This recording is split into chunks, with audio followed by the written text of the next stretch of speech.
मिनाब और खुमैन शहर के स्कूलों पर हुए हमले ने हर किसी का दिल दहला दिया।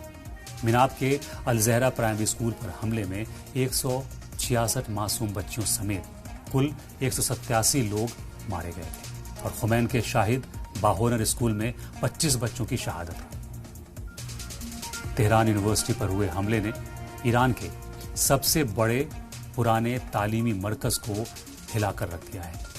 हमले में यूनिवर्सिटी की लाइब्रेरी और इंजीनियरिंग डिपार्टमेंट को भारी नुकसान पहुंचा है, जिसमें सालों पुराना कीमती रिकॉर्ड और रिसर्च का काम जलकर खाक हो गया। इमारत का एक बड़ा हिस्सा ढह गया और धमाके की वजह से आसपास के कैंपस में खड़ी गाड़ियां और लैब के साजो सामान को भी भारी नुकसान पहुंचा है। तालीम के इस मरकज पर हमले से स्टूडेंट्स और प्रोफेसर्स के बीच दहशत का माहौल है।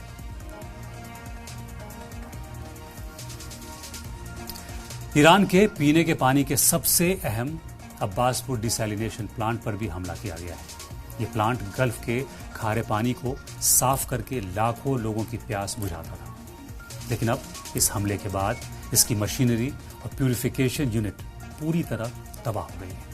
प्लांट के बंद होने से बड़े इलाके में पीने के पानी का बहरान खड़ा हो गया है और हजारों लोग साफ पानी के लिए भी जद्दोजहद कर रहे हैं।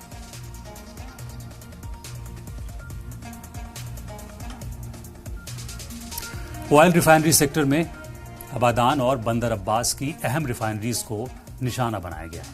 इन रिफाइनरीज में धमाकों के बाद आसमान छूती लपटें और काला धुआं दुनिया ने देखा। रिफाइनरीज के स्टोरेज टैंक और प्रोसेसिंग यूनिट्स को भी भारी नुकसान पहुंचा है।